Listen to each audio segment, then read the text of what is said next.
Archive Administrator. Historical verification sequence initiated. Reviewing recovered expedition documentation. Primary journal confirmed. Field records confirmed. Archaeological evidence confirmed. Recovery documentation confirmed. Keeper records confirmed.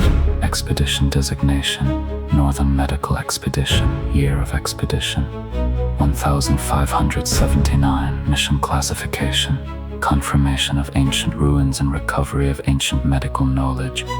Destination classification: Northeastern Forest. Expedition personnel: 600. Mission authorization: comprised of volunteers. Archive entry status: accepted. The following record has been verified as an accurate reconstruction of events. All available evidence has been reviewed. All recovered documentation has been preserved. The individuals recorded within this archive entry are recognized for their incredible contributions to the expansion of human knowledge and the recovery of civilization. Their journey began as an expedition. Their discovery became a new beginning. Begin archive extraction.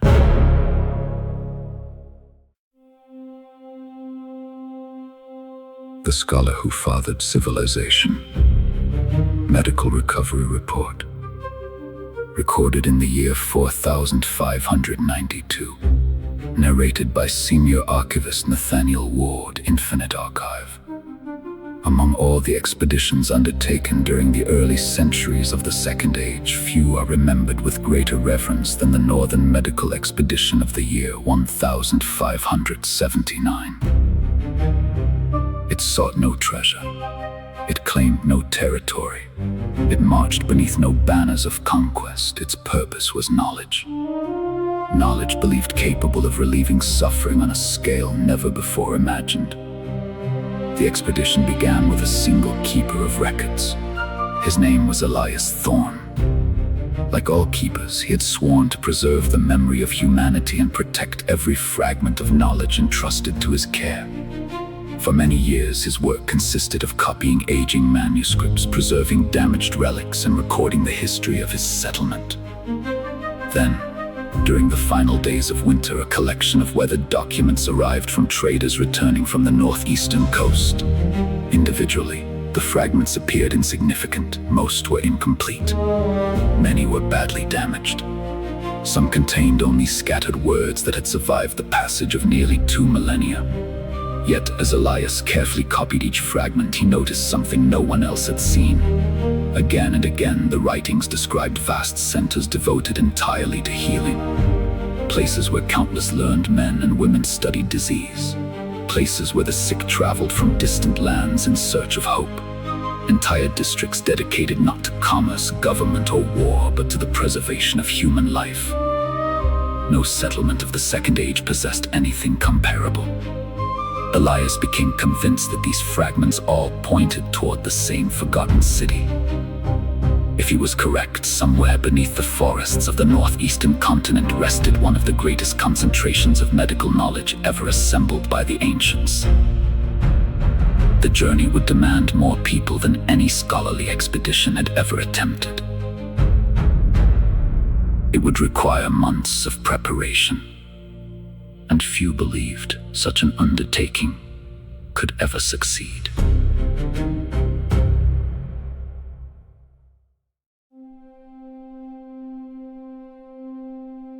The discovery itself was only the beginning.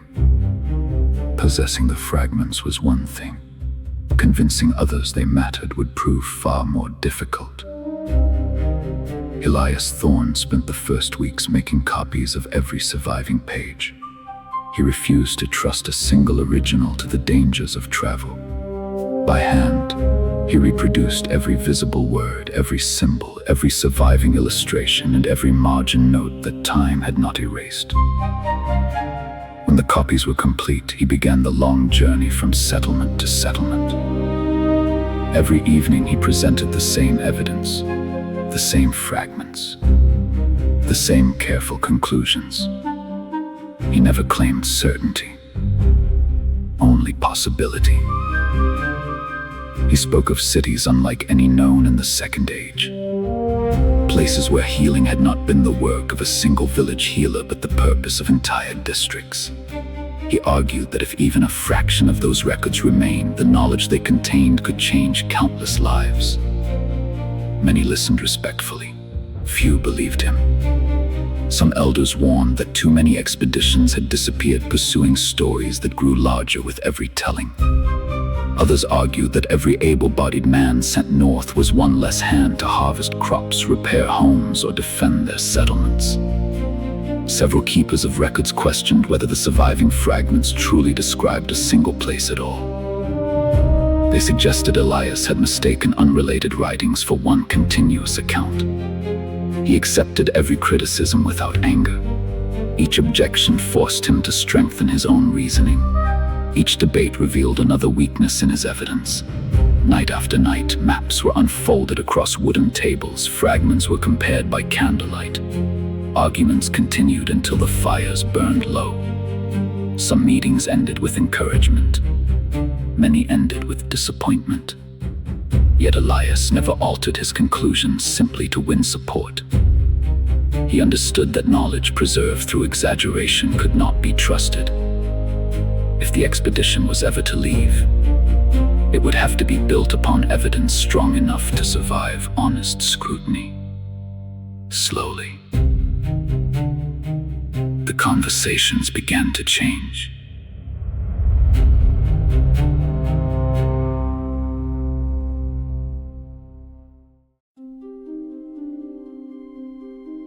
The first to believe were not the most powerful.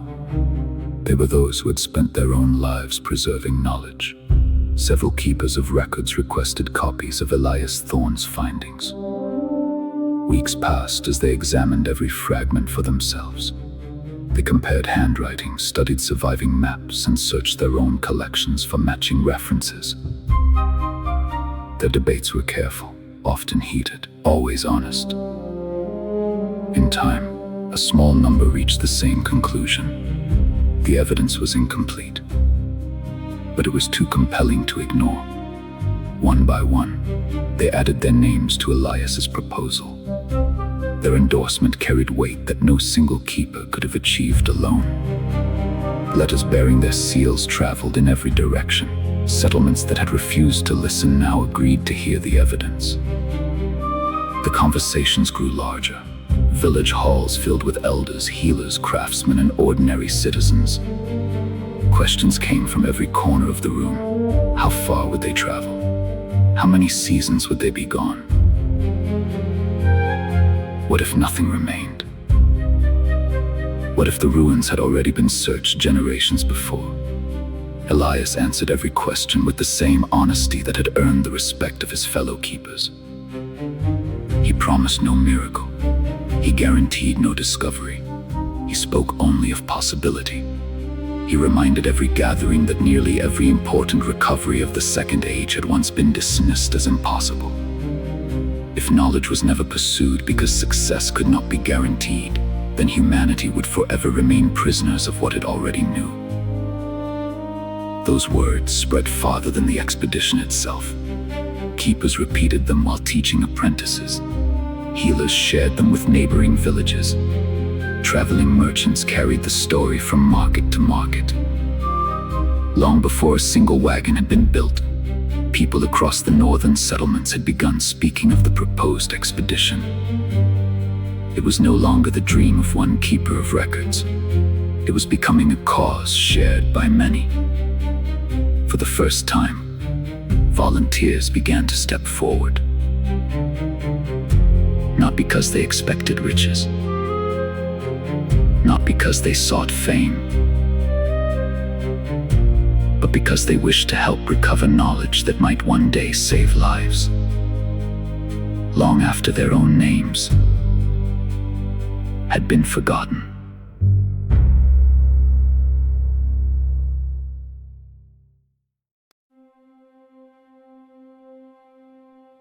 Support did not arrive all at once. It came a few people at a time. The first volunteers reached Elias Thorne's village before the first heavy snowfall. Some carried little more than a bedroll and a pack. Others arrived with oxen, wagons, tools, or trade goods that might prove useful during the months ahead. Each newcomer was welcomed. Each name was carefully recorded. No one yet knew how large the expedition might become. As winter settled across the northern lands, the village itself began to change. Homes opened their doors to strangers. Barns were cleared to shelter animals. Temporary shelters rose wherever space could be found. The sounds of ordinary village life slowly gave way to constant labor. Every day another wagon arrived, then another, and another. Blacksmiths worked from dawn until long after sunset. Axes were reforged, pickheads hardened, shovels repaired. Carpenters fashioned replacement wheels, wagon tongues, crates, barrels, and lifting frames for work that no one had yet performed. Hunters disappeared into the forests for days at a time. When they returned, the village filled with fresh game. Smokehouses burned almost without interruption as venison, wild boar, and countless fish were preserved for the journey ahead. Others accepted every honest day's wage they could find. They felled timber, mended fences, repaired roads, worked neighboring farms, not for themselves, but to purchase flour, salt, oats, dried beans, and hardtack for the expedition's growing stores. Merchants soon learned that Elias's village would purchase nearly any useful supply they could carry. Before long, wagons stood along every road entering the settlement. Then they filled the village commons, then the fields beyond. What had once been a quiet frontier settlement was becoming something no living person had ever witnessed. Not a military camp, not a marketplace, not a city, a gathering dedicated entirely to the pursuit of knowledge. By the time winter reached its deepest cold, the number of wagons waiting beside the village exceeded 200. Still they came. Every arrival brought another willing pair of hands, another skilled craft, another wagon, another promise that the journey north would not be made alone.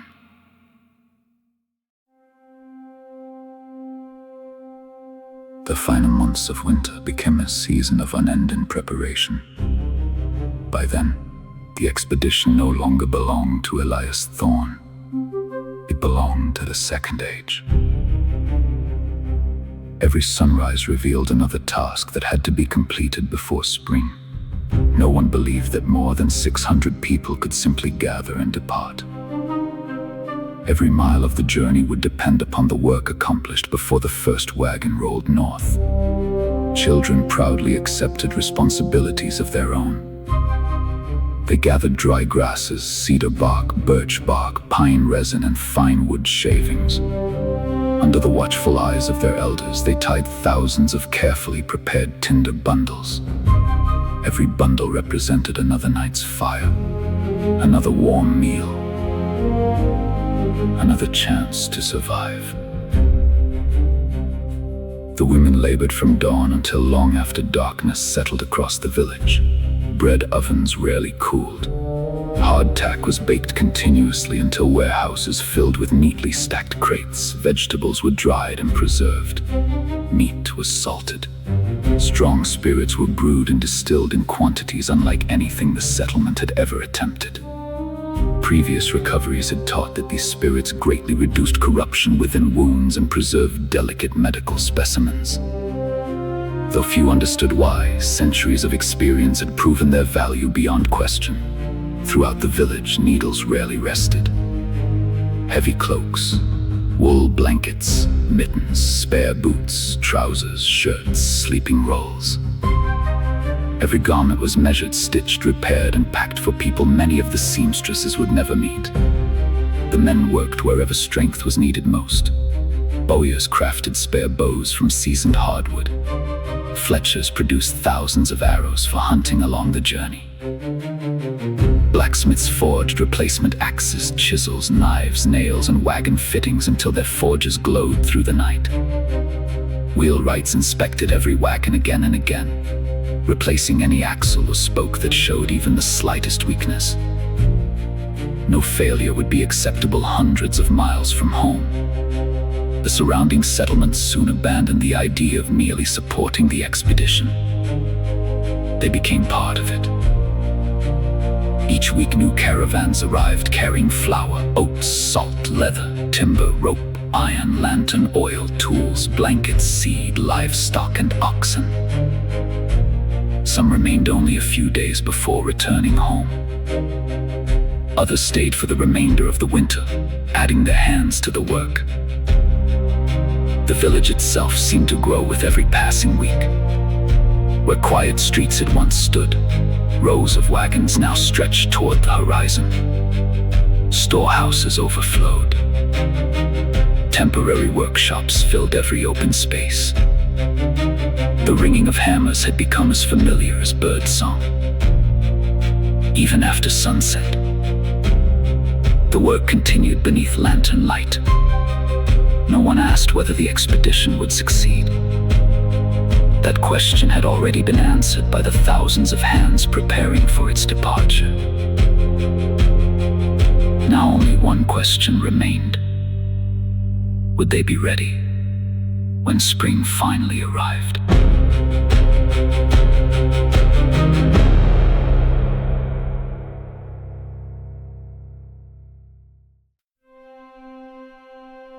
With the arrival of early spring, the final inventories were completed. Every wagon had been inspected. Every crate had been counted. Every volunteer had been assigned a place within the long column that would soon begin its journey north. After months of preparation, there was little work left to do. For the first time since winter had begun, the village grew quiet. Word spread quickly that the expedition would depart within only a few days. From every direction, neighboring settlements began sending delegations to witness the departure. Some traveled for only a day. Others spent more than a week crossing forests and rivers simply to stand beside those who had devoted the winter to the greatest scholarly undertaking the Second Age had yet attempted. As more people arrived, the village prepared a festival unlike any remembered in living history. Fires were built throughout the commons, long tables filled with food stretched across open fields, musicians played well into the evening, and children, who had spent the winter preparing tinder bundles, laughed beside the very wagons that would soon carry them into the unknown. For a few precious days, the burdens of preparation gave way to celebration. Stories were shared around countless campfires. Veterans of earlier expeditions spoke of forgotten cities reclaimed by forests, strange relics recovered from beneath collapsed stone, and discoveries that had forever changed the understanding of the ancients. Young volunteers listened carefully, knowing that before long they would be writing stories of their own. The 45 keepers of records gathered each evening inside the largest meeting hall the village could provide. Maps covered nearly every table. Copies of ancient fragments were compared one final time while responsibilities were carefully assigned. Each keeper would oversee a different portion of the recovery effort, ensuring that no inscription, drawing, symbol, or written fragment escaped careful examination. They understood that the greatest discoveries would almost certainly not be found intact. The knowledge they sought had been scattered across an entire city, waiting for patient minds to assemble it once again. Outside, the celebration continued long after darkness settled across the valley. Craftsmen demonstrated the tools they had forged during the winter. Hunters displayed the bows that would help feed the expedition. Bakers filled the air with the scent of fresh bread, while neighboring settlements exchanged gifts with those preparing to depart. Every conversation seemed to return to the same hope, that somewhere within the ruins, knowledge still waited to be found. As the final evening drew to a close, Elias Thorne quietly walked beyond the lanterns and music. Looking back across the village, he no longer saw the settlement he had known only months before. He saw hundreds of wagons standing ready beneath the stars. Hundreds of volunteers whose courage had transformed an impossible idea into reality, and thousands more who had gathered simply to wish them safe passage. When dawn arrived only 2 mornings later, there would be no more preparation. The waiting would finally be over.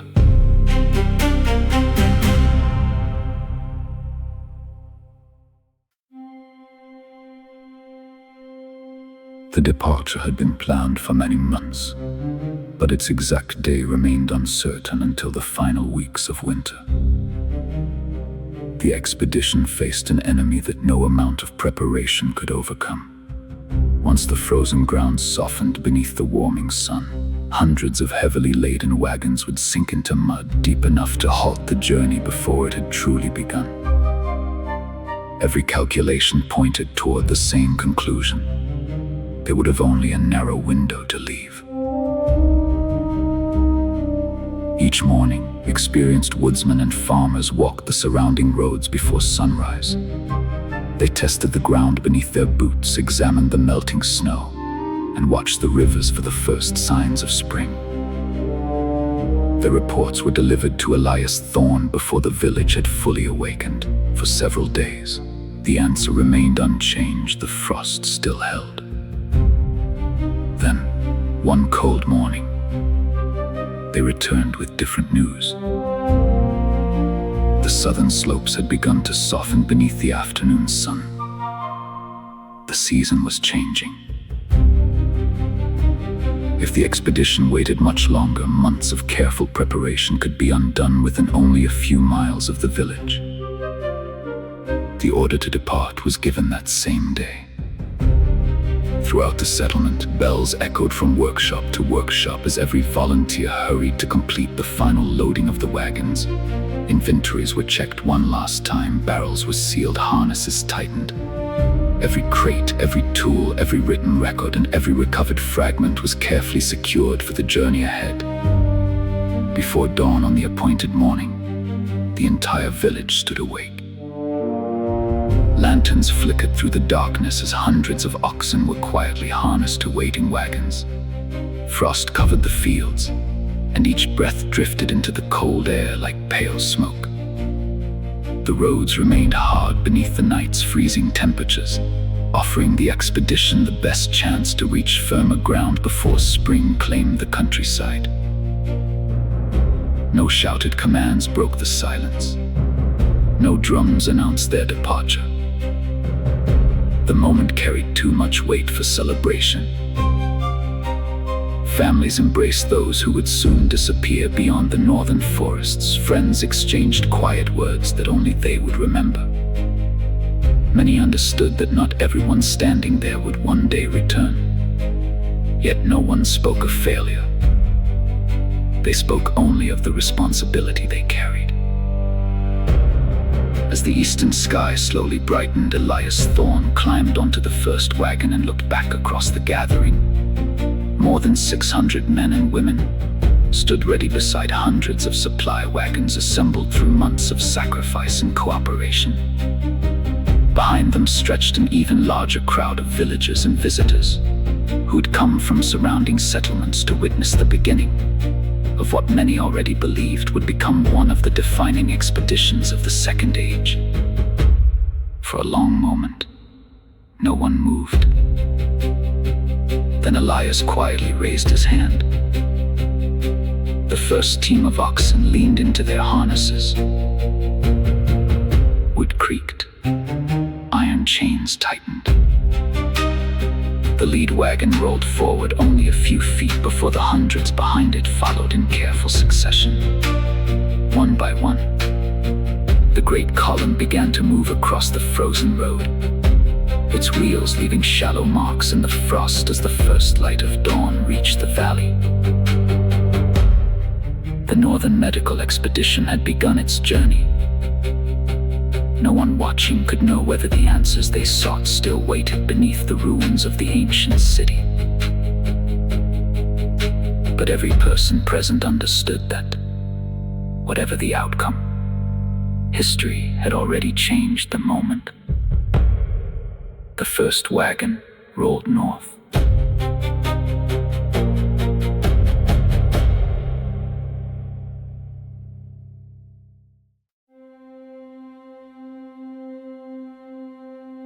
The first weeks of the journey brought steady progress. The frozen ground carried the expedition well, allowing the great column of wagons to travel farther each day than many had expected. Elias Thorne had chosen a route that would gradually lead the expedition toward the northeastern coastline, before turning inland toward the ancient city described within the recovered fragments. Although the distance remained immense, every mile completed before the spring thaw increased their chances of success. Travel itself quickly became the expedition's greatest challenge. No roads remained. Every path had to be created as the caravan advanced. Scouts rode far ahead each morning, searching for ground wide enough to accommodate hundreds of wagons. Whenever dense forests blocked their progress, woodsmen and laborers moved forward with axes and saws, carefully removing only the trees necessary to allow the column to continue. Progress was measured not in miles, but in the steady widening of a path through forests that had remained untouched for nearly 2,000 years. The rivers proved even more demanding. Few could be crossed without elaborate preparation, and each crossing became an engineering project involving hundreds of people. The strongest swimmers carried guide ropes across the cold water, while others followed with heavier lines that were anchored securely on both banks. These ropes became the only reliable guides for wagons drifting through swift currents. Every wagon had to be unloaded before entering the water. Crates, barrels, tools, manuscripts, provisions, and equipment were ferried across separately in smaller craft or on floating platforms built from lashed timbers. Only after the cargo had been removed could the empty wagons be guided into the river.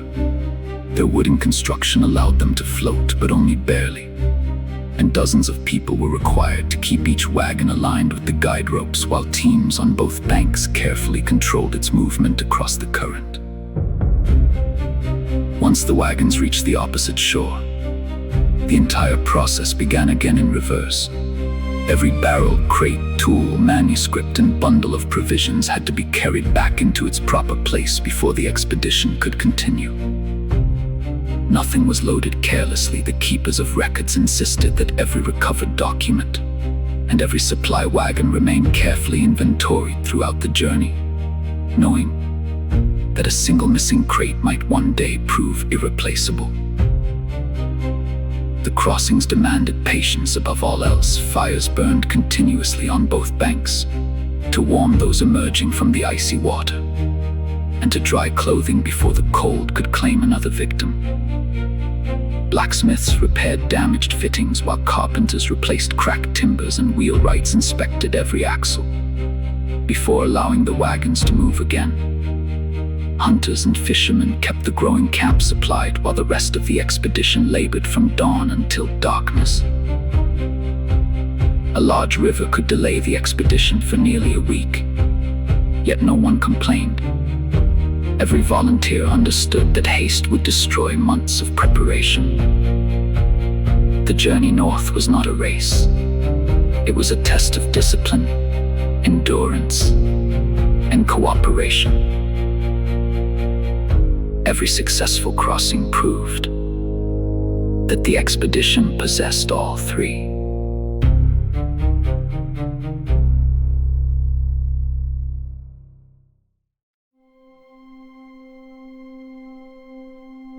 The journey north ultimately lasted 4 months.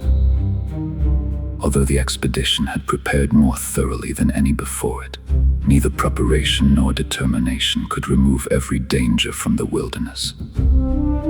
Each passing week demanded another test of endurance, patience, and discipline as the great caravan slowly advanced toward the northeastern coast. The rivers remained the greatest obstacle despite every precaution. 2 wagons were ultimately claimed by swift currents during separate crossings. Their cargo had already been ferried safely to the opposite bank, but the wagons themselves could not be recovered. Replacement wagons were constructed during the weeks that followed using timber gathered along the journey, allowing the expedition to continue with little lasting impact upon its supplies. The expedition also suffered losses that no amount of preparation could repair during the 4-month journey. 5 members of the expedition lost their lives. One was struck by a falling tree while clearing a path through dense forest. 2 succumbed to injuries sustained during difficult river crossings. Another died after a fall from a rocky hillside. The final loss came after prolonged exposure during several days of bitter weather while assisting with a flooded crossing. No one was left behind.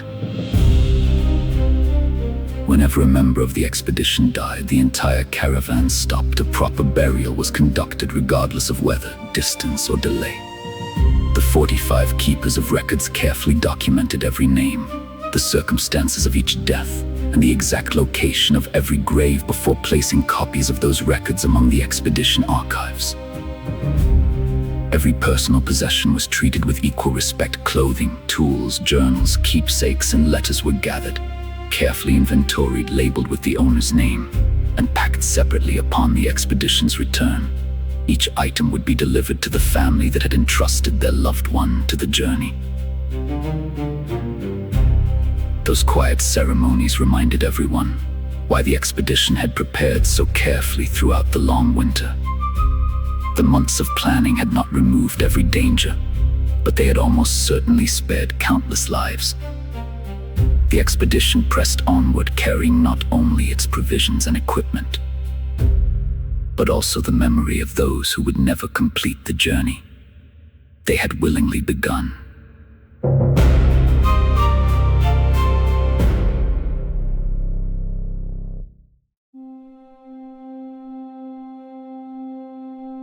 After 4 months of hardship, the expedition reached the final ridge overlooking the coastline described within the recovered fragments.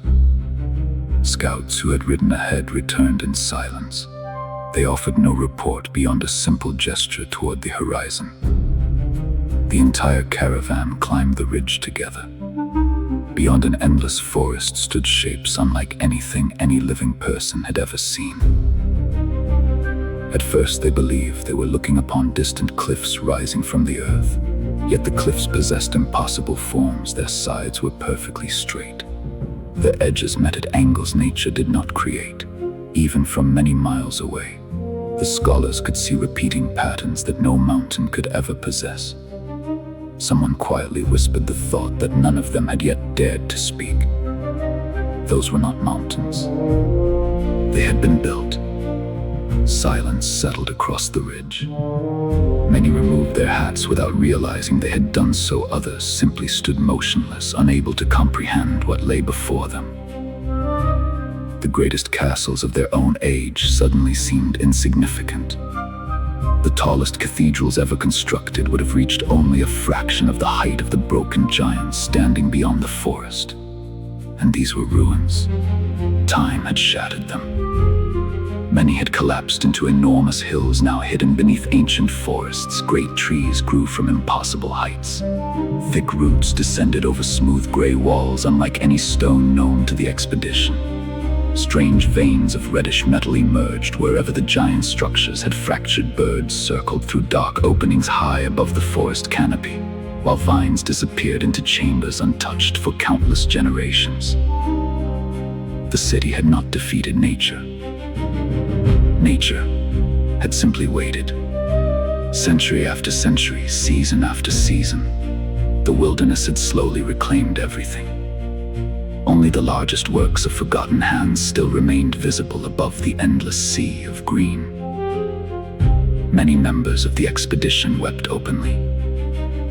Some cried from relief after surviving the long journey north. Others cried because, for the first time in their lives, they understood the true scale of what humanity had once achieved. The fragments they had studied throughout their lives had spoken of a civilization beyond imagination. Standing upon that ridge, they realized the fragments had not exaggerated. If anything, they had understated the truth. No words could fully describe the feeling that settled across the expedition. Joy at reaching their destination. Wonder beyond imagination, and a quiet grief for a world so magnificent that even its broken remains surpassed anything the Second Age had ever built. No one hurried toward the ruins. For several days the caravan advanced slowly and with great caution. Scouts explored every approach while engineers searched for stable ground hidden beneath centuries of fallen stones, soil, and roots. The great structures grew larger with every passing mile, until the expedition found itself walking beneath shadows cast by monuments, whose original purpose had long since been forgotten. The journey had come to its end. The true work was only beginning.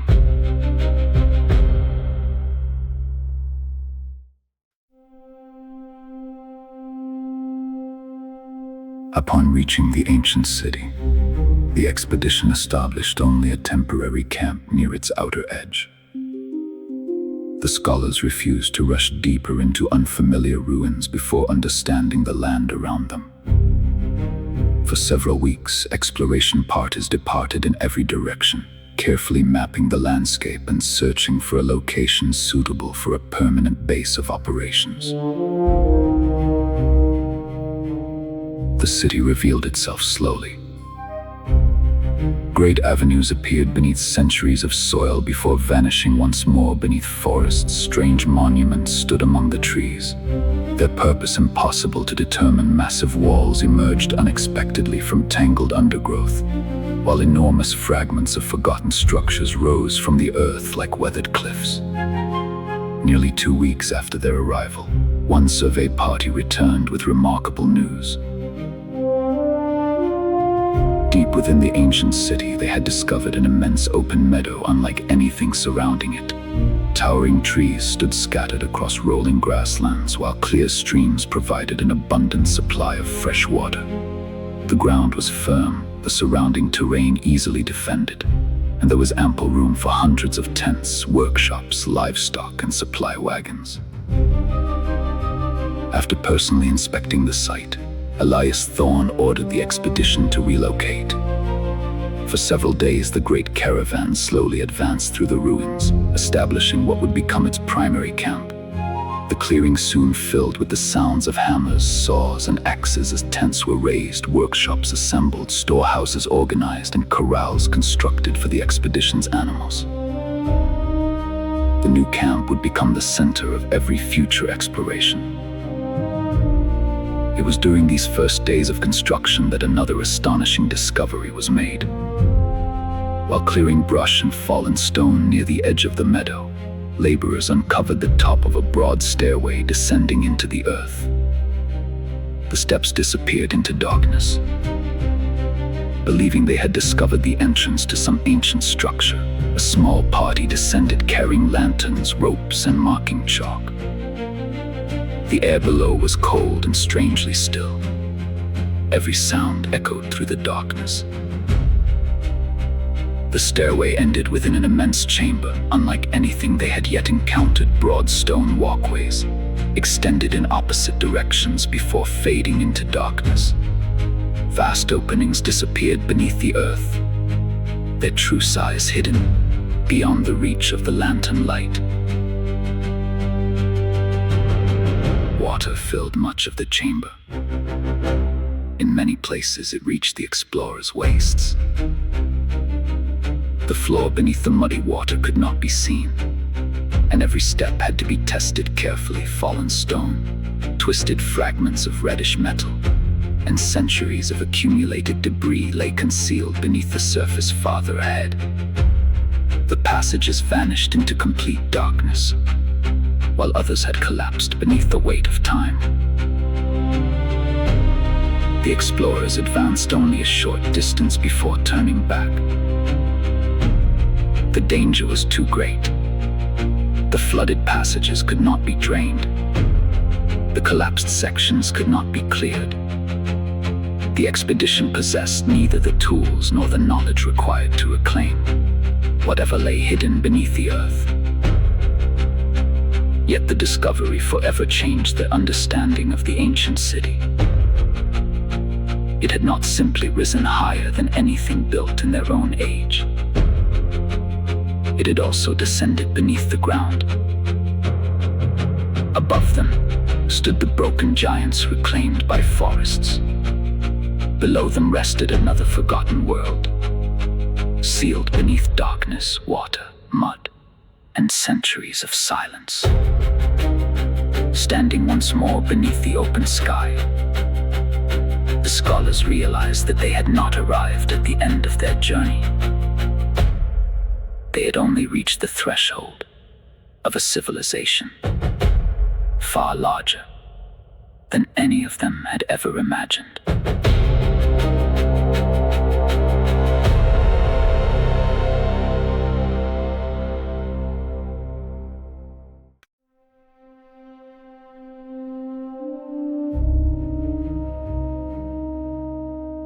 With a primary camp firmly established, near the center of the ancient city, the expedition entered a new phase of its work. Small support camps were constructed throughout the surrounding ruins, each positioned to reduce the distance traveled by exploration parties. These outposts provided food, shelter, medical care, replacement tools, and secure storage for newly recovered artifacts before they were transported back to the main camp for detailed examination. The city was divided into survey districts. Permanent teams were assigned responsibility for each district, allowing the scholars to examine the ruins in a careful and systematic manner. Every structure was sketched. Every unusual material was described. Every discovery was recorded before being removed.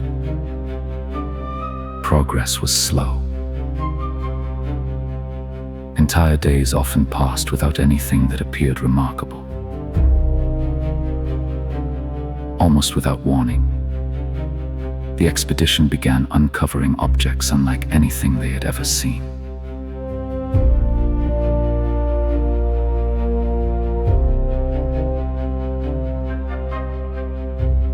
Most were small. Some lay exposed upon the surface.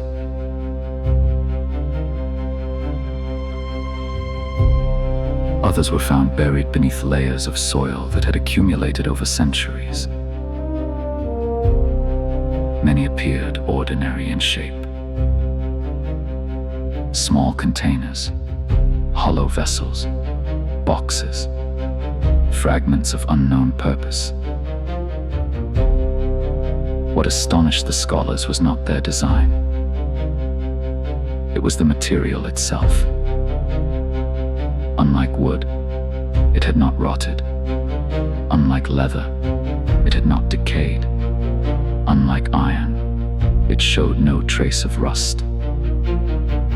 Unlike pottery, it had not shattered beneath the weight of time. Though many examples had become brittle, warped, or broken, the material itself endured. It was remarkably light. It could be shaped into forms impossible to carve from wood or stone. Some examples remained smooth despite centuries beneath the earth. Others retained faint traces of colors unlike those produced by any known pigment. No scholar could identify its origin. Some proposed it had been formed from unusual resins collected from ancient trees. Others believed it represented an entirely unknown substance manufactured through techniques long forgotten. Every recovered example was treated as an object of considerable importance. Measurements were recorded. Its weight was compared against stone, wood, leather, and metal. Its hardness was carefully tested. Fragments were examined beneath polished lenses. Detailed drawings documented every shape, every color, every unusual characteristic.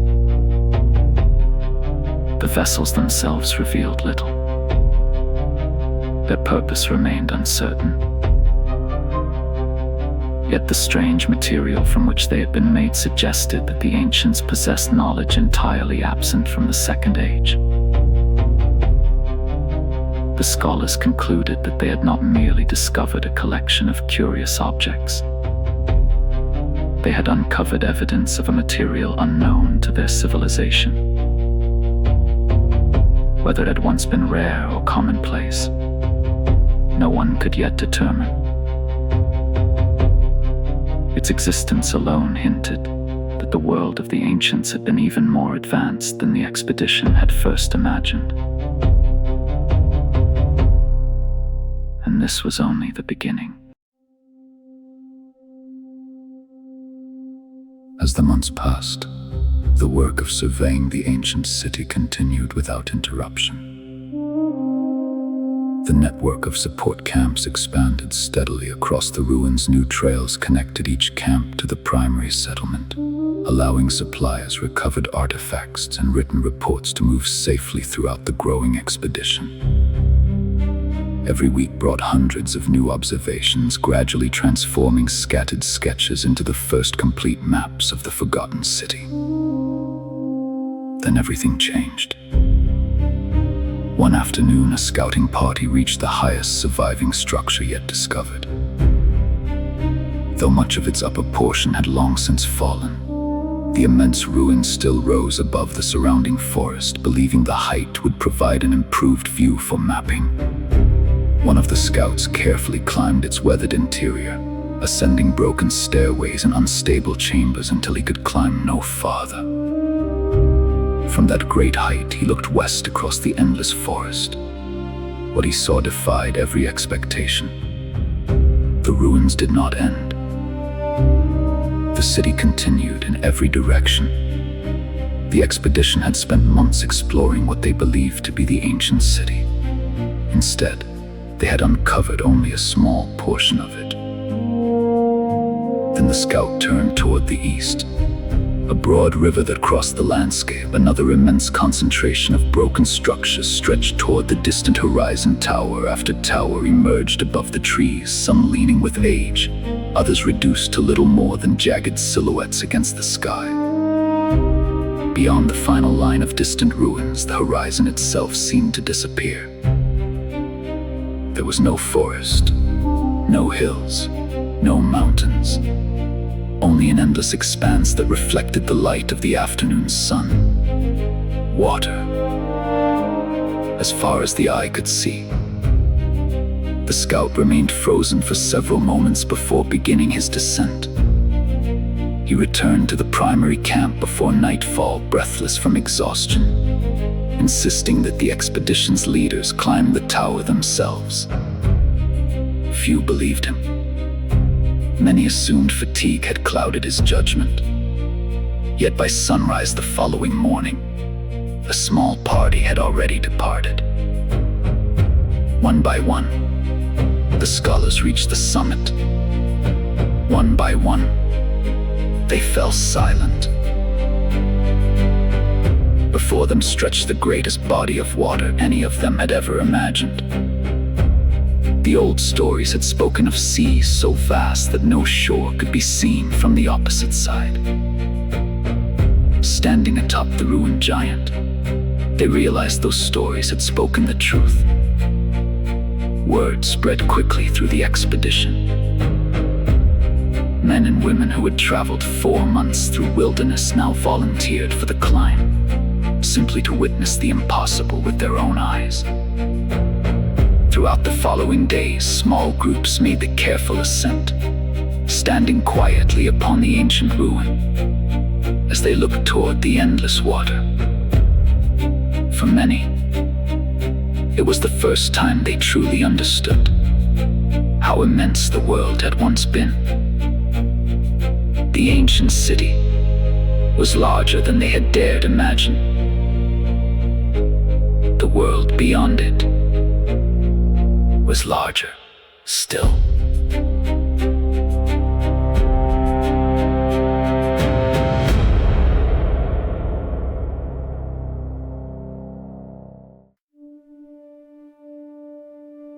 Within hours of the scouts' report, the leaders of every survey party, every support camp, and every scholarly discipline assembled at the primary camp. The maps were laid open. The scout carefully retraced everything he had seen from the summit of the ruined tower. The broad river, the continuation of the ancient city beyond it, the endless water stretching beyond the eastern horizon.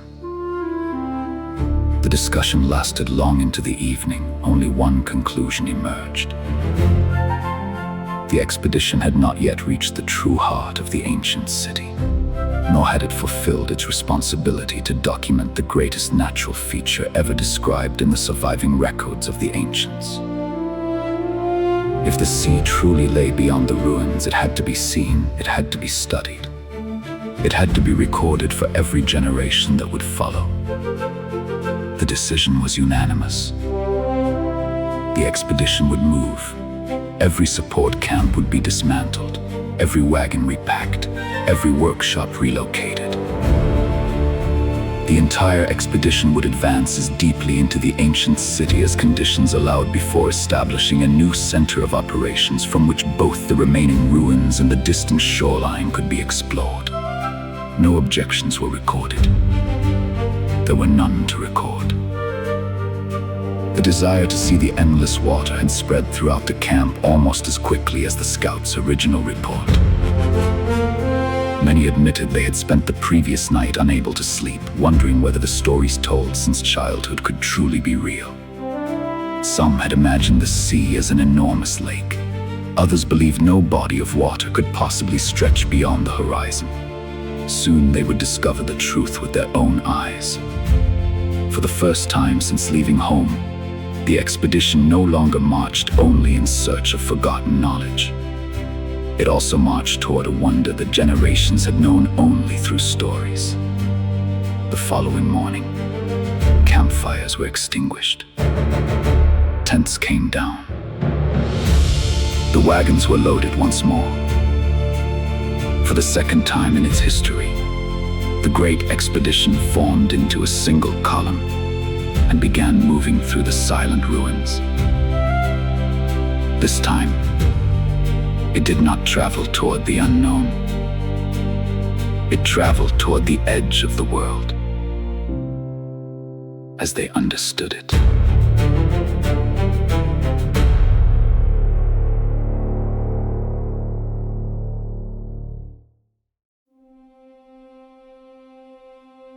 The relocation required nearly 2 weeks.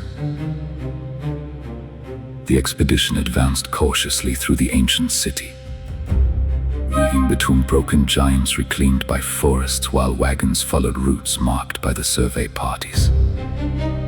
Each day brought new discoveries, yet the leaders resisted every temptation to stop. A greater objective now lay before them. The sea. At last, the expedition reached the broad river that divided the ancient city. Its waters flowed steadily toward the eastern horizon, far wider than any crossing the expedition had encountered during its journey north. The opposite bank remained visible, but no practical means of transporting hundreds of people, livestock, wagons, and supplies could be found. For several days, scouting parties explored both upstream and downstream.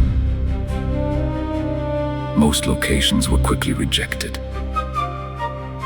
The current proved too swift, the banks were too steep, or the river simply remained too wide. Then one patrol returned with encouraging news. A short distance upstream, they had discovered a narrow section where several enormous stone crossings had once stood. Time had reduced them to little more than broken masses of weathered stone rising from the river. Yet their collapse had left behind a chain of stable foundations extending partway across the water. The scholars immediately recognized the opportunity. The ancient builders had unknowingly provided the expedition with the best crossing they were ever likely to find. Elias ordered the expedition to relocate once again. Within days, a new riverside camp stood overlooking the ruined crossings. This would become the expedition's eastern base of operations. Engineers, carpenters, woodsmen, and rope makers immediately began preparing for the greatest construction project undertaken since leaving home. timber was harvested from the surrounding forests. Long, flexible vines were gathered in extraordinary quantities, stripped, cleaned, braided, and twisted into heavy rope. Every usable beam recovered from the surrounding ruins was carefully examined, though few could safely bear the loads required. The plan that gradually emerged was ambitious. Rather than attempting to rebuild the ancient crossings, the expedition would construct a floating footbridge. The surviving stone foundations would serve as anchors. Between them, large timber rafts would be lashed together with heavy ropes, forming a stable walkway that could flex with the current while remaining securely fastened against the river's flow. It would not carry wagons. It was never intended to. Its purpose was far more important. It would carry people. Once established, supplies, equipment, and eventually even wagons could be ferried across in stages using rafts and guidelines. Just as the expedition had done many times during its long journey north. For weeks, the sounds of axes, hammers, and saws echoed across the riverbank. The expedition had come seeking the knowledge of the ancients.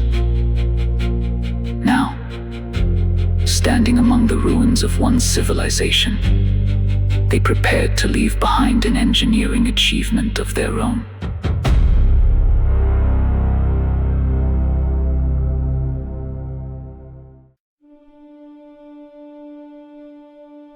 Construction continued for nearly 3 weeks.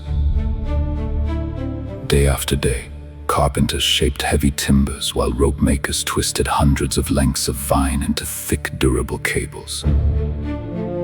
Every section of the bridge was assembled along the riverbank before being carefully floated into position. Working from the surviving stone remains of the ancient crossings, the builders secured each floating section to the next until a continuous pathway stretched across the river. The first crossing was made by only a handful of volunteers. Every rope was inspected. Every timber was tested.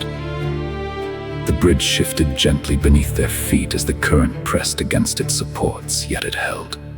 One by one, more members of the expedition crossed to the opposite bank. By the end of the day, confidence had replaced uncertainty. The bridge had succeeded. The movement of the expedition then began in earnest. People crossed first, carrying tools, provisions, and equipment across the floating bridge. Livestock followed under careful guidance. Wagons were transported separately, loaded onto sturdy timber rafts, and ferried across the river using guide ropes stretched between the banks. Once ashore, every wagon was carefully reassembled, inspected, and loaded once more before returning to service. The operation required patience. Nothing was hurried. By the end of the second week, the entire expedition stood upon the eastern bank. Not a single wagon had been lost. The bridge had accomplished exactly what its builders intended. Scouts had already identified another broad clearing a short distance beyond the river. Fresh water was plentiful. The surrounding ground remained firm, and the nearby ruins provided immediate access to unexplored sections of the ancient city. Elias ordered the construction of a new permanent headquarters. The expedition's workshops were rebuilt. Storehouses were expanded. Livestock corrals were enclosed with heavy timber fencing.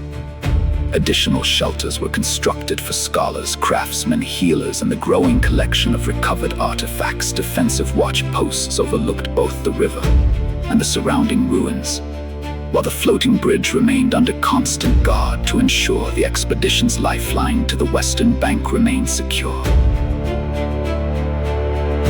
For the first time since leaving home many months before, the members of the expedition began building not merely a camp, but a community.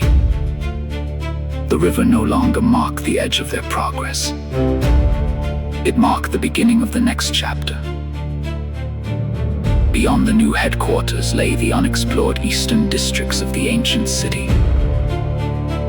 And somewhere beyond those silent ruins waited the endless sea that had drawn the expedition ever farther from home.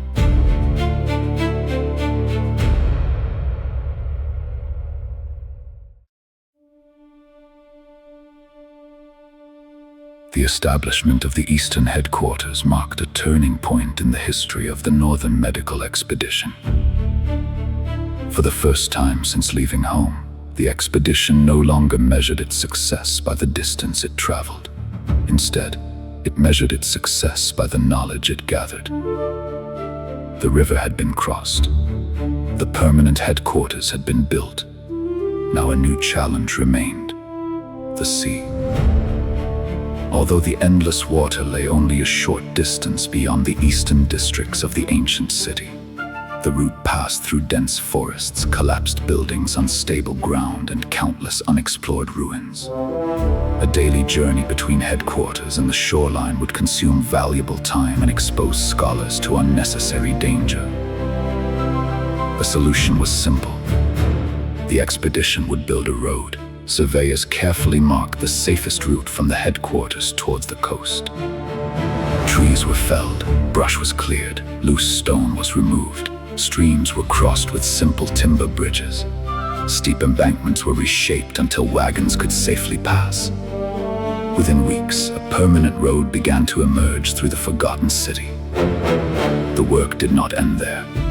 To ensure every survey team could travel safely and every discovery could be returned without delay, a chain of permanent satellite camps was established along the route. Each camp stood approximately half a mile from the next, close enough to support one another, far enough apart to steadily extend the expedition's reach. Every camp contained food stores, fresh water, medical supplies, sleeping quarters, workshops, watch posts, and secure storage for recovered artifacts awaiting transport back to headquarters. Messengers constantly traveled between the camps. Supplies moved east. Recovered relics moved west. The road soon became the busiest place within the expedition. Scholars, laborers, engineers, physicians, scouts, carpenters, and guards all walked its length each day. It became the artery through which the entire expedition lived. Each camp gradually developed its own responsibilities. The western camps focused on logistics and transportation. The middle camps supported survey teams working among the surrounding ruins. The eastern camps became staging areas for coastal expeditions and the study of the shoreline itself. At the end of the road stood the final settlement, the shore camp. Here, for the first time in countless generations, a permanent community overlooked the endless sea. The scholars observed tides unlike anything recorded within living memory. They documented changing winds, measured the rise and fall of the water, recorded unfamiliar birds and strange forms of marine life. Many simply stood in silence, watching the horizon where the sky met the water. No wall, no mountain, no distant shore. Only endless blue stretching farther than the eye could follow. For generations, stories of the sea had survived only as fragments. Many believed the tales exaggerated. Others doubted such a place had ever existed at all. Now the expedition stood upon its shores. The ancient stories had been true. The oceans still endured. The chain of camps linking the headquarters to the shoreline soon became far more than a supply route. It became a symbol, proof that humanity had not merely returned to the ancient city. It had begun to master it. Every cleared road, every bridge, every camp, every recovered artifact, every carefully written observation represented another small victory over 15 centuries of silence. The forgotten city no longer belonged only to the past. It had become part of humanity's future. The members of the expedition could not yet know how many years they would remain, nor could they imagine how many discoveries still waited beneath the forests, beneath the rivers, and beneath the ruins surrounding them. But one truth had become unmistakably clear. They had not reached the end of their journey. They had only just begun.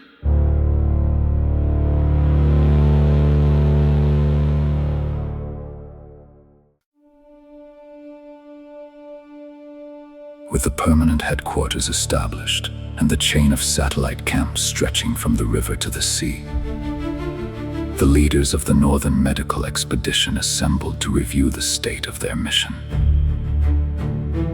Every discipline was represented: surveyors and engineers, physicians and philosophers, master craftsmen, quartermasters and keepers of records. For several days, reports were presented. The maps already completed covered only a fraction of the ancient city. Entire districts remained unexplored. Thousands of structures had yet to be entered. The number of recovered artifacts continued to grow beyond every expectation. Every week revealed discoveries that demanded careful study before work could continue. One conclusion became impossible to ignore. The expedition had underestimated the scale of its task. What had been planned as a lengthy expedition would instead become an undertaking measured in years. No voice argued for abandoning the mission. Quite the opposite. Every report strengthened the belief that the knowledge hidden within the ancient city justified whatever time would be required. The leaders unanimously resolved that the expedition would remain. Additional scholars, craftsmen, physicians, laborers, engineers, and supplies would eventually be needed if the work was to continue safely and efficiently. The keepers of the records immediately began preparing official dispatches. Every report was copied by hand, every page carefully reviewed. Each document was impressed with the expedition's official seal before being enclosed for the journey home. The dispatches described the successful crossing of the wilderness, the establishment of the permanent headquarters, the construction of the floating bridge, the discovery of the endless sea, the immense size of the ancient city, and the certainty that the expedition had uncovered one of the greatest centers of knowledge ever known. Alongside the reports traveled another solemn responsibility: the personal belongings of those who had not survived the journey. Every recovered possession had been carefully inventoried throughout the expedition. Letters and tools, small keepsakes and personal journals, heirlooms. Nothing had been discarded. Each collection was sealed individually and marked with the name of its owner, so it could be returned to waiting families with dignity and honor. When the preparations were complete, 12 of the expedition's finest horsemen assembled before the headquarters. Their mounts had been carefully rested since the expedition reached the city. Their equipment was reduced to only the necessities required for speed. Fresh horses would be exchanged at friendly settlements along the route whenever possible. Their mission was unlike any undertaken before. They would carry the first official account of the expedition back to civilization. They would announce that the ancient city had truly been found. They would report that the expedition still endured. They would request additional volunteers and supplies for the years ahead. And they would return home, carrying the memories of those who never would. At first light, the gates of the headquarters opened. The 12 riders departed at full pace. Within moments, they disappeared into the forests beyond the river, carrying with them news that would forever change the course of the Second Age.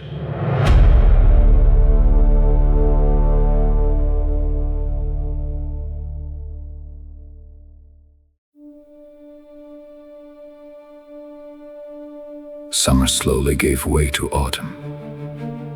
The forests surrounding the ancient city began changing color as cooler winds arrived from the sea. For the first time since reaching the ruins, exploration no longer occupied every hour of every day. A new priority emerged: survival. The scholars agreed that countless discoveries still waited beneath the forests and among the silent ruins. None of them would matter if the expedition failed to endure the coming winter. No one knew how severe the season would become. The climate of the eastern coast was unlike anything most members of the expedition had experienced. Stories spoke of deep snow, frozen rivers, powerful coastal storms, and bitter winds arriving from the endless sea. No one intended to be unprepared. Hunting parties expanded their patrols throughout the surrounding forests. Fish were harvested from both the river and the sea in enormous quantities. Smokehouses operated continuously. Salted meat and dried fish steadily filled the growing storehouses. Woodcutters labored every day beyond the settlement. Thousands of logs were cut, split, stacked, and covered. Temporary shelters were replaced with permanent timber buildings. Stone hearths were constructed. Roofs were reinforced. Drainage trenches surrounded every structure. The headquarters slowly transformed from an expedition camp into a permanent settlement. The floating bridge also demanded attention. Additional anchors were driven into the riverbed. Supporting ropes were replaced. Every timber was inspected. The bridge had become the expedition's lifeline. It could not be allowed to fail. Throughout the satellite camps, similar work continued. Food stores expanded. Shelters improved. Firewood accumulated beside every building. Supplies were inventoried repeatedly. Messengers traveled constantly between camps, ensuring every settlement remained prepared. Archaeological work continued whenever weather permitted. The ancient city had waited for 15 centuries. It could wait through one winter. By the final weeks of autumn, the preparations were complete. The storehouses stood full. The bridge was stronger than ever. The camps were secure. Now the expedition could do nothing more than wait for winter's arrival.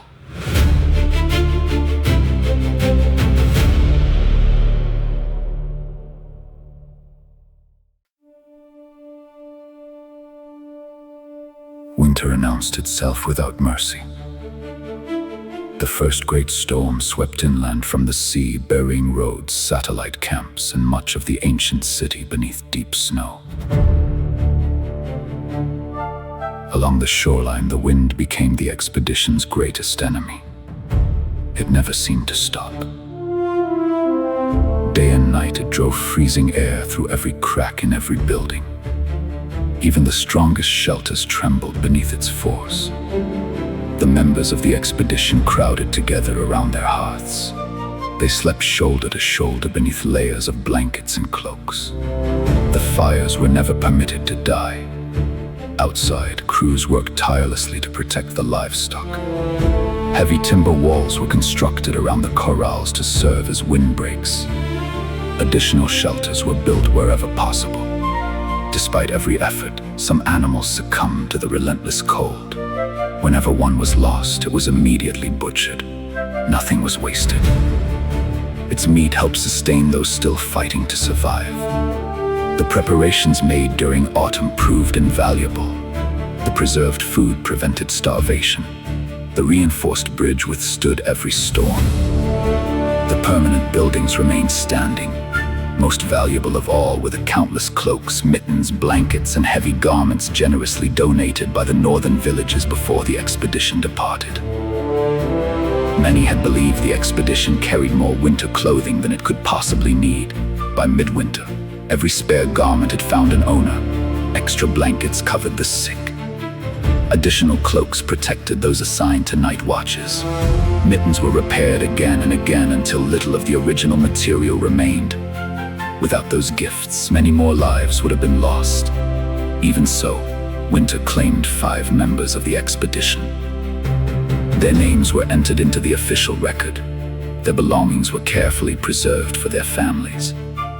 Whenever the frozen ground permitted, they were laid to rest with full honors. No death was allowed to pass without remembrance.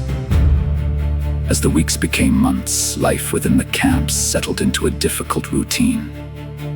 Firewood, repairs, food, watch duty, survival. The road to the sea vanished beneath snowdrifts. The ocean itself often disappeared behind walls of glowing ice. Yet no camp was abandoned. No settlement was left to face the storms alone. When weather briefly allowed, supplies were exchanged. The sick were moved toward headquarters. Damaged buildings were repaired. The expedition endured because every camp supported every other. At last, the storms slowly weakened. The days grew longer. Snow began melting from the roofs. The first signs of spring returned to the forgotten city. The expedition emerged weary, thinner, and forever changed. 5 companions had been lost. Many more had survived only through preparation, discipline, and the generosity of people hundreds of miles away. The ancient city had tested them, and they had endured.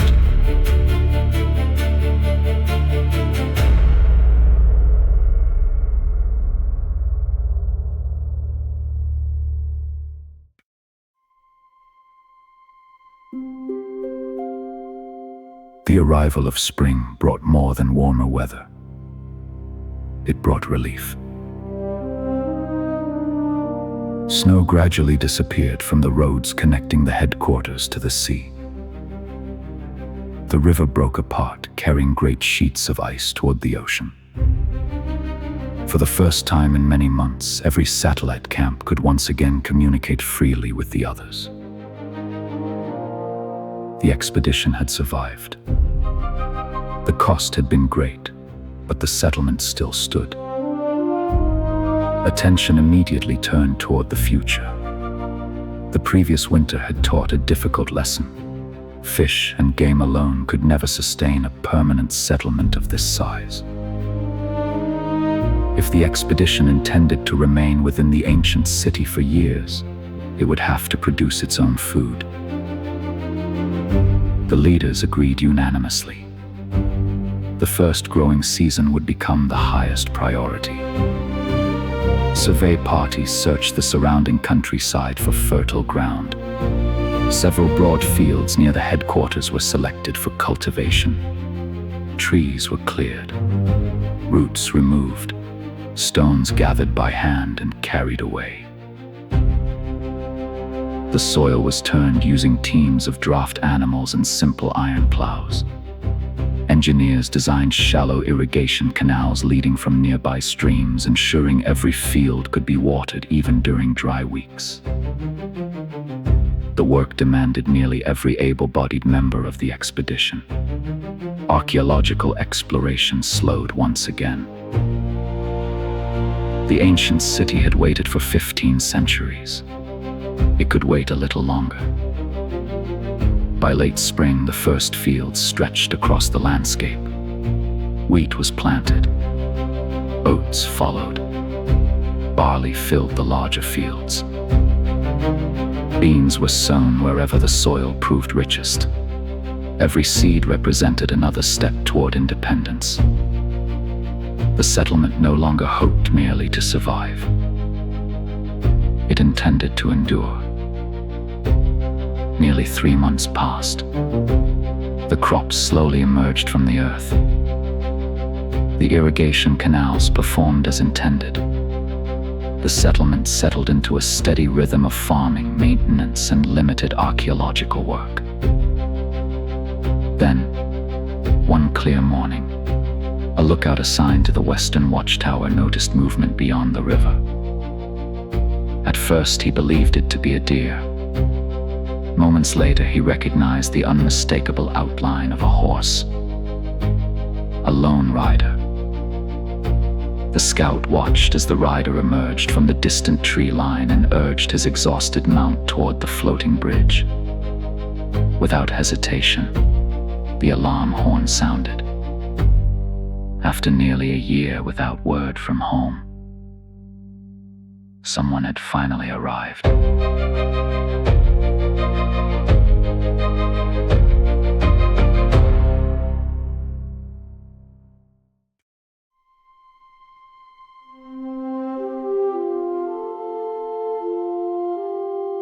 The rider crossed the floating bridge shortly after midday. His horse bore every sign of an impossible journey. Mud covered its legs. Its tack showed months of hard travel, yet the rider himself wore a broad smile. The sentries recognized him immediately. He had been one of the 12 horsemen dispatched the previous year to carry news of the expedition back to civilization. Within moments, he stood before Elias, Thorn, and the assembled keepers. His first words required no ceremony. The dispatches had arrived safely. Every settlement along the route now knew that the ancient city truly existed.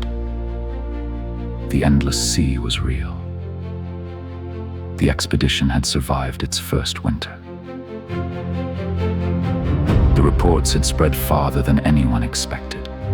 Scholars demanded to see the city with their own eyes. Craftsmen volunteered their skills. Engineers requested assignments. Physicians wished to continue the work begun by the expedition.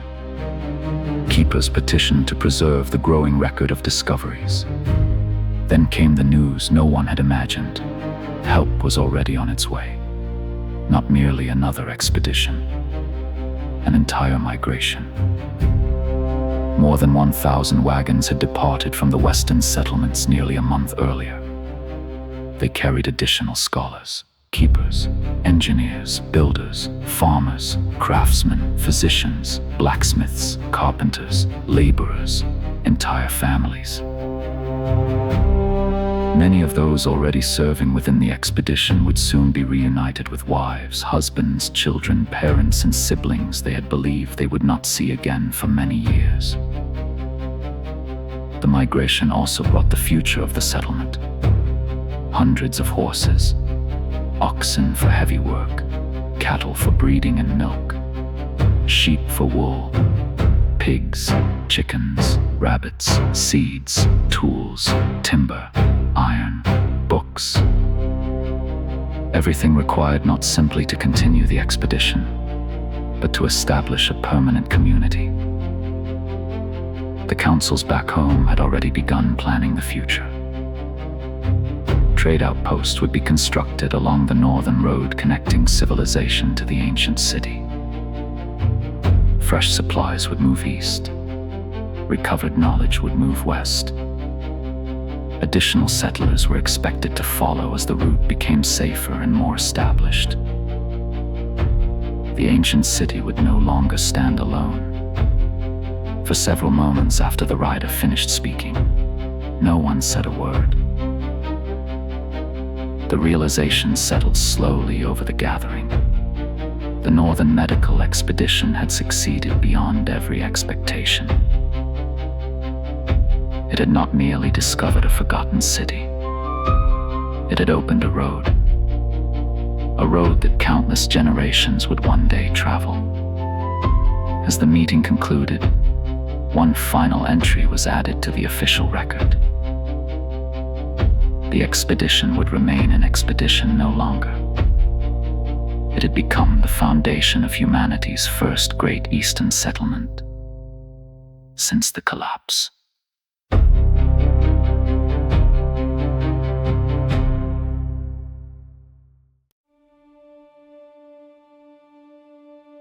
The messenger's arrival transformed the expedition overnight. For nearly a year, every decision had been made for the survival of 600 people. Now the leaders found themselves preparing for several thousand. The plans were rewritten almost immediately. The floating bridge became the highest priority. Engineers determined that its current design could not safely support the continuous flow of wagons, livestock, and settlers expected within the coming month. Construction crews worked from sunrise until darkness. Additional floating sections were assembled. New anchor points were driven deep into the riverbed. Heavy support cables were woven from fresh rope. Passing areas were added, allowing traffic to move in both directions without delay. By the end of the project, the bridge had nearly doubled in capacity. Attention then shifted to the land surrounding headquarters. Trees were felled across a wide area. Brush was burned. Loose stone was gathered into orderly piles for future construction. The clearing surrounding the settlement expanded week after week. Space was reserved for homes that did not yet exist. Corrals were enlarged in anticipation of thousands of arriving animals. Large open fields were designated for future workshops, storehouses, blacksmiths, mills, and marketplaces.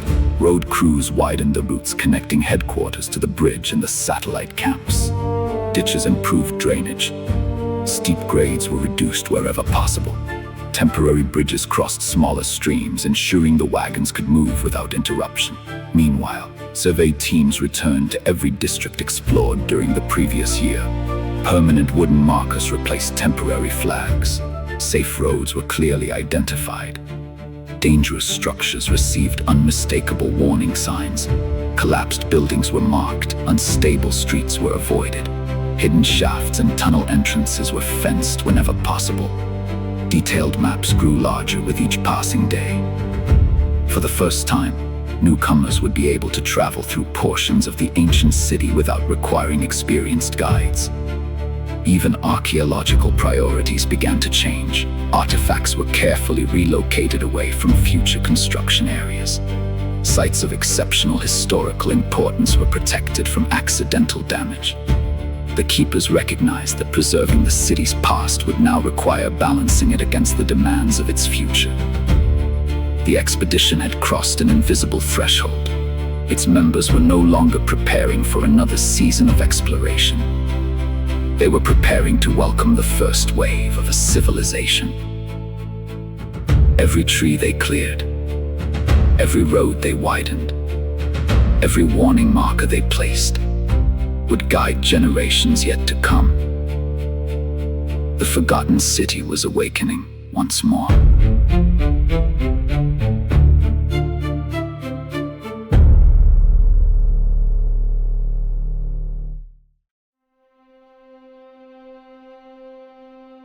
Preparations for the arrival of the settlers continued without pause. Each day, the clearing surrounding headquarters expanded farther into the ancient city. Trees were removed. Brush was burned away. Broken stone was gathered for future construction. It was during one of these routine clearing operations, less than a quarter mile from headquarters, that a laborer struck something unusual beneath the soil. It was not stone. It was not metal. It produced a dull sound unlike anything they had uncovered before. The workers immediately stopped digging. As the surrounding earth was carefully removed, a large white object slowly emerged from the ground. It measured nearly 6 feet in length, several inches thick. Its surface remained remarkably smooth despite the centuries. The material immediately caught the attention of the supervising scholars. It resembled the strange containers recovered during the expedition's first year. The same impossibly durable substance, the same pale color, the same mysterious material that neither rotted nor rusted. The excavation became painstaking. No picks were permitted, only wooden tools and careful hands. Hour after hour, the surrounding earth was removed until the entire object rested free of the soil.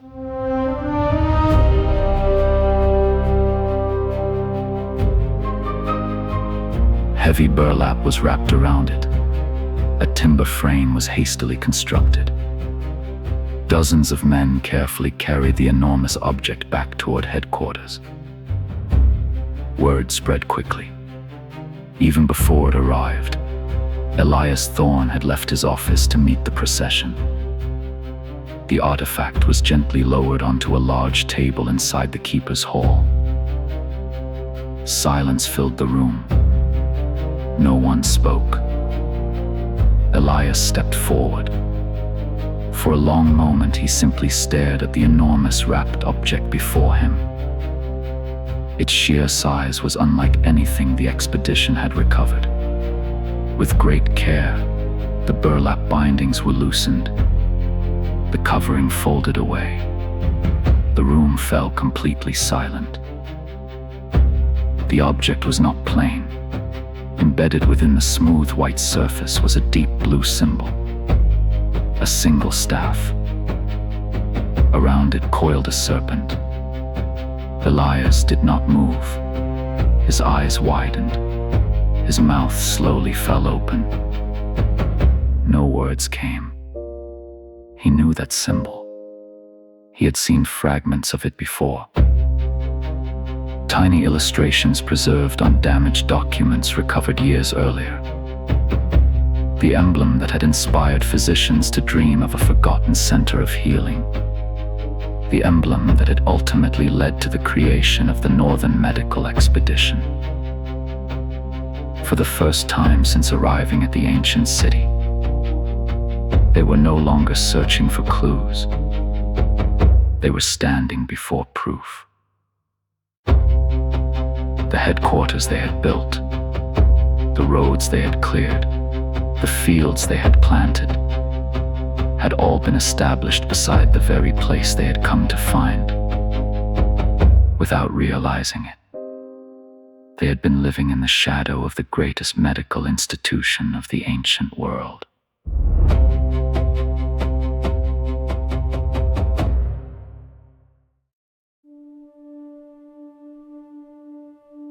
The discovery of the Great White Marker changed every plan once again. Before any excavation could begin, the surrounding structure was carefully assessed. The building dwarfed every other ruin in the immediate area. Its walls still stood several stories above the ground despite centuries of collapse. Entire sections remained buried beneath immense piles of stone, steel, and earth. Surveyors identified multiple locations that appeared to be former entrances, though each remained blocked by rubble. No attempt would be made to force a way inside. The keepers argued that haste had no place in a discovery of such importance. If this truly was the medical center described within the ancient documents, every careless decision could destroy knowledge that had survived for more than 15 centuries. Elias Thorne issued new orders. For the next several days, nearly every able-bodied member of the expedition not required for farming, livestock, or essential maintenance would participate in a detailed survey of the surrounding landscape. The search expanded to a radius of roughly half a mile around the newly discovered marker. Teams moved slowly through every street, courtyard, and ruined structure. Every building was measured. Every roadway was recorded. Every visible landmark was carefully sketched onto increasingly detailed maps. Where safe routes had been confirmed, permanent signs were erected to guide future expeditions. Collapsed streets were marked. Unstable buildings received warning posts. Areas considered hazardous were recorded for future engineers. Whenever surveyors encountered buildings, tunnels, or ruins that appeared likely to contain medical knowledge, they erected distinctive markers so they could be relocated quickly once additional personnel arrived. The work revealed a remarkable truth. The headquarters, fields, workshops, and bridge all occupied only a tiny corner of an enormous district whose purpose had yet to be understood. Recognizing the significance of the discovery, the expedition reached another unanimous decision. No permanent homes, no shops, no markets, no ordinary construction would be permitted within half a mile of either side of the bridge or within the surrounding medical district. The entire region would remain protected until it could be properly explored and documented. Future generations could build elsewhere. Knowledge, once destroyed, could never be recovered. As the maps continued to grow in both size and detail, another realization became unavoidable. The task before them was far greater than 600 people could accomplish. Even with every available scholar and laborer, it would require years to carefully survey, excavate, preserve, and understand such a vast complex. Fortunately, help was already on the road. Within weeks, thousands more hands would arrive. For the first time since the expedition began, the keepers believed the impossible might finally be within reach. The search for the lost knowledge of the ancients was about to begin, in earnest, in the newly designated Medical Preservation District.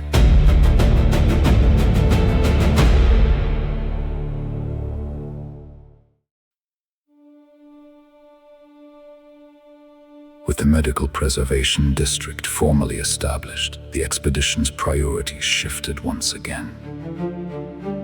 Nearly every able-bodied member not required for farming or essential camp operations crossed back over the floating bridge. A single objective guided the next phase of preparation: make the ancient city safe for those who had never seen it. The arriving migration would include scholars and engineers. It would also include families, children, livestock, craftsmen, elderly settlers, people unfamiliar with the dangers hidden among the ruins. The expedition understood that becoming lost within the ancient city could mean death. Entire streets ended without warning beneath collapsed buildings. Broken pavement concealed deep shafts. Unstable walls threatened to collapse with little notice. Underground passages often disappeared into complete darkness. No newcomer could be expected to recognize these dangers. For the next week, survey teams spread throughout every explored district. Safe roads were confirmed and widened where possible. Dangerous streets were permanently closed. Buildings judged too unstable to enter were clearly marked. Collapsed tunnels and hidden hazards received prominent warning posts visible from a distance. At every major intersection, sturdy timber guideposts were erected, each pointed toward important destinations. Headquarters, the floating bridge, fresh water, fertile farmland, suitable grazing land, satellite camps, supply depots, future settlement districts. Every route was measured, mapped, and verified repeatedly before being approved. The keepers insisted that no sign should ever direct travelers into uncertainty. During the planning, another concern was raised. Many of those arriving would be children. Others might be unable to read. Written directions alone would not be enough. The expedition therefore adopted a simple system of pictographic symbols. A flowing stream marked water. A stalk of grain identified farmland. The outline of a grazing animal indicated pasture. A house represented future settlement. A bridge identified river crossings. A torch guided travelers toward headquarters. A crossed barrier warned of danger ahead. The symbols proved immediately understandable. Even those unable to read could safely navigate the growing network of roads. Copies of the pictograms were distributed among every survey team, ensuring that each sign followed the same design. Without intending to do so, the expedition had created the first standardized public wayfinding system of the Second Age. As the final guideposts were raised, Elias Thorne quietly reflected upon the work completed during the previous year. They had come north searching for the knowledge of the ancients. Instead, almost without realizing it, they had begun building the foundations of a civilization. When the migration finally arrived, no one would enter a wilderness. They would enter a city that was already learning how to welcome its people.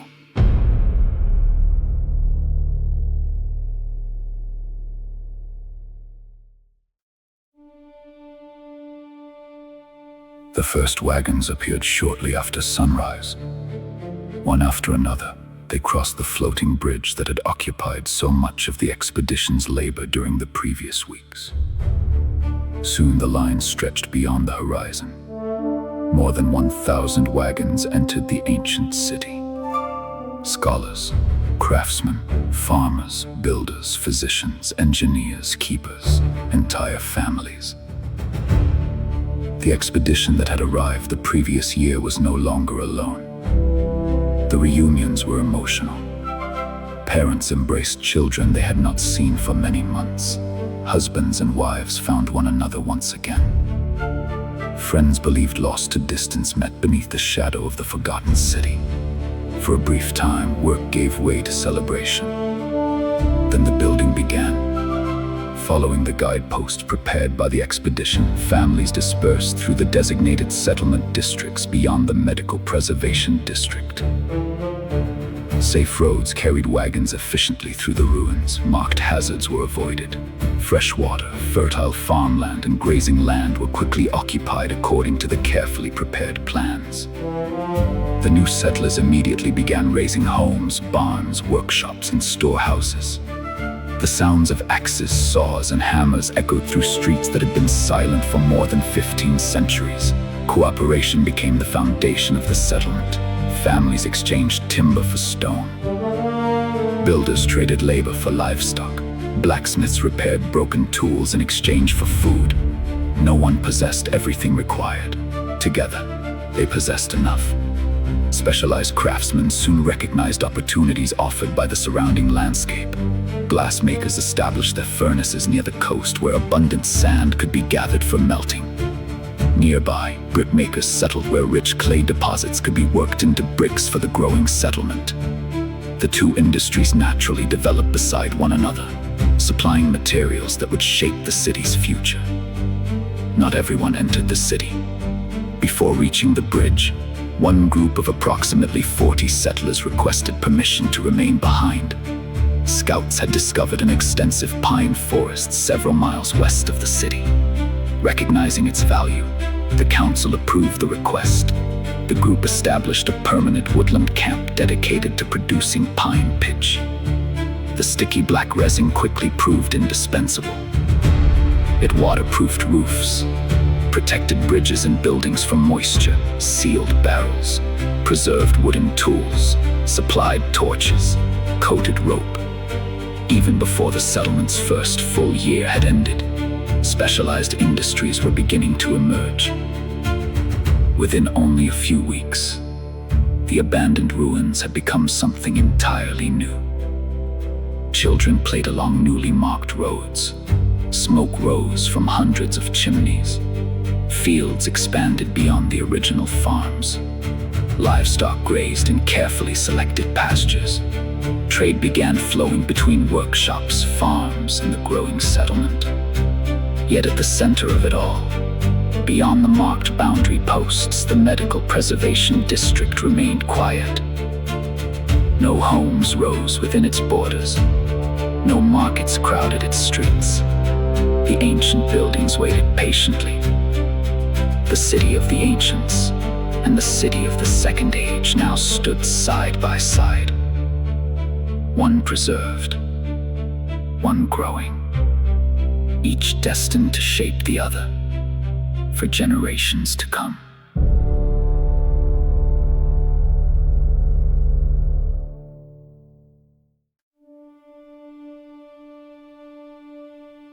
Within days of the migration's arrival, a great communal assembly was called. Representatives from every newly established district gathered near headquarters.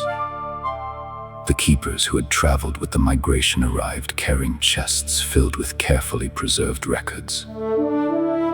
Every wagon train had been documented before departing the western settlements. Every family, every individual, every profession, every trade, every area of expertise. Nothing had been left to memory. One by one, the records were presented before Elias Thorne and the senior keepers of the expedition. Scribes copied names into new ledgers, builders were counted, farmers recorded, physicians identified, engineers assigned, blacksmiths, glassmakers, brickmakers, carpenters, millwrights, stonemasons, teachers, animal handlers, surveyors, hunters. Each skill carefully entered into the growing archive, As the work continued throughout the day, the magnitude of the migration slowly became apparent. The expedition's original 600 members had been joined by far more settlers than anyone had imagined. Families had brought relatives, craftsmen had recruited apprentices, entire farming communities had volunteered to begin new lives in the East. When the final records were assembled, silence settled across the keeper's hall. The official count approached 5,000 souls. Elias Thorne quietly reviewed the figures again, then once more. The numbers were correct. In little more than a year, what had begun as a single expedition had grown into one of the largest population centers of the Second Age. Only a handful of the oldest cities could claim more people. Many of the great towns of the western settlements were now matched, or nearly matched, by the growing community surrounding the ancient city. No one had expected such extraordinary growth. The implications became immediately apparent. More homes would be needed, more farmland, additional wells, larger storehouses, schools for the children, permanent workshops, expanded roads, greater food production before the next winter. The settlement would no longer be planned for hundreds. It would be planned for thousands. Yet, amid the excitement, the keepers recorded one final observation. The population itself was not the settlement's greatest strength. Its greatest strength was the knowledge carried by its people. Never before had so many physicians, engineers, craftsmen, scholars, farmers, and keepers gathered in one place with a single shared purpose.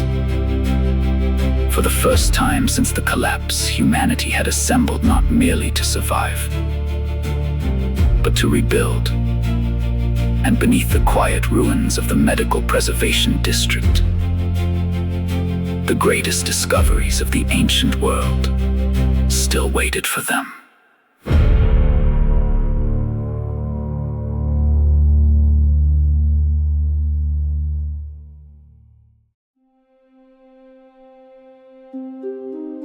As summer progressed, attention gradually shifted toward preparing for another northern winter. The hardships of the previous year had not been forgotten. Families sealed gaps between timbers using clay, mud, and pine pitch. Roofs were reinforced against snow. Additional firewood was gathered. New storehouses filled with preserved food. Livestock shelters received heavy timber windbreaks designed to withstand the freezing coastal winds. The growing settlement intended to meet the coming winter with far greater confidence than the last. Elsewhere, construction crews continued clearing roads and building sites. It was here that an unexpected difference emerged between the original expedition and the new settlers. The first expedition had treated nearly every piece of rubble as a potential archaeological artifact. Broken stones had been carefully stacked, collapsed walls documented, fragments sorted for later study. The settlers approached the ruins differently. To them, shattered walls were obstacles standing where homes, workshops, and roads needed to be built. Large blocks were rolled aside, broken slabs were smashed apart, debris was thrown into piles for removal. When several keepers witnessed the practice, they hurried to intervene. But before they could speak, one laborer stopped and called the others over. Something unusual protruded from the center of a shattered block, a rusted bar of iron. At first, the discovery seemed little more than curiosity. Then another demolition crew reported the same finding, and another. Within days, identical reports arrived from every corner of the settlement. The strange metal appeared again and again inside the broken stone. The scholars examined the fragments with growing astonishment. The ancients had somehow woven iron through the very heart of their stone structures. No one fully understood how such a thing had been accomplished. Yet the evidence surrounded them. Every collapsed wall, every broken roadway, every shattered foundation contained rusted iron hidden within. Many pieces had deteriorated after centuries beneath the earth, yet blacksmiths quickly determined that much of the metal remained recoverable. With sufficient charcoal and proper smelting, the iron could be purified and forged once again into useful tools. The implications were staggering. The expedition had spent months searching for iron deposits throughout the surrounding countryside. Now they discovered that they had unknowingly settled atop the greatest source of recoverable iron they had ever encountered. The ruined city itself had become a mine, not one carved into a mountain, but one built by the ancients. Elias ordered that the careless destruction of significant archaeological remains should cease wherever possible. Yet he also recognized another undeniable truth. The settlement required tools, nails and axes, plows, hinges, and hardware. Thousands of items that demanded iron. After considerable debate, the keepers reached another historic compromise. Architecturally significant ruins would remain protected inside the medical preservation district.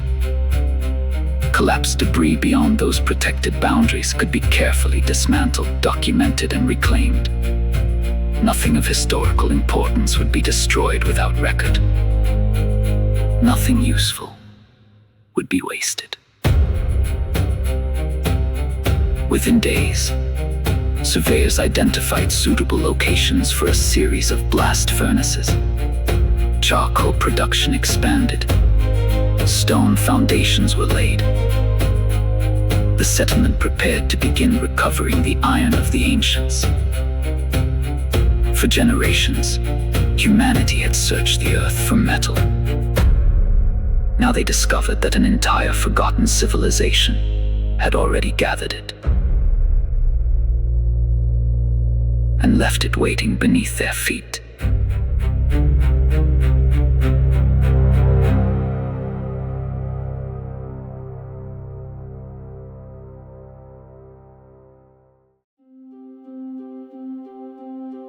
As the first blast furnaces began producing reclaimed iron from the ruins of the ancients, another procession appeared upon the western road.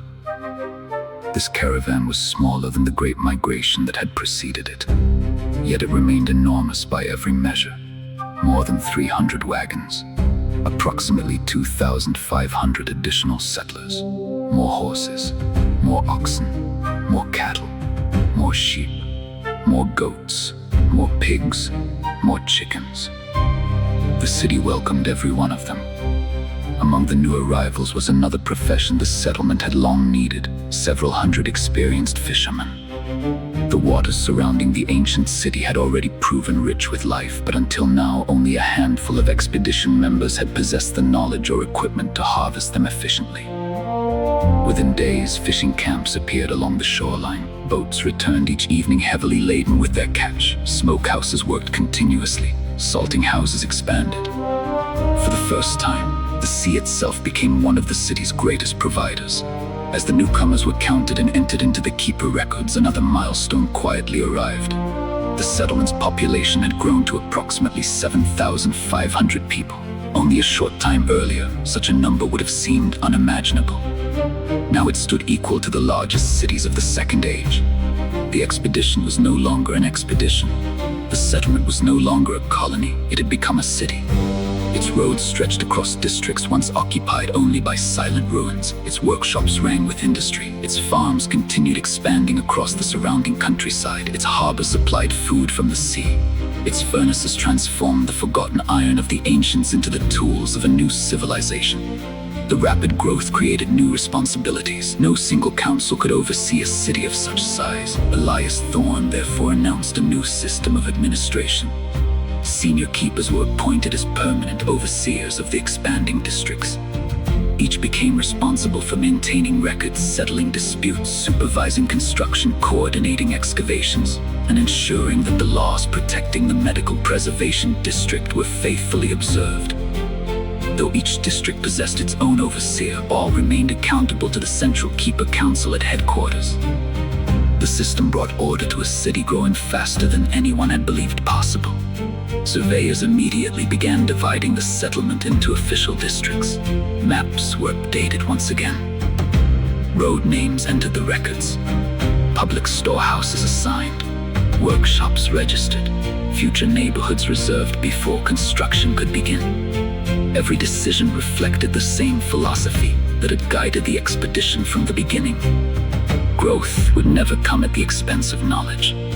The city would expand around the ancient world, not over it. In scarcely more than a year, 600 explorers had become the founders of one of the greatest cities of the Second Age. And beneath its streets, the greatest discoveries still remained buried.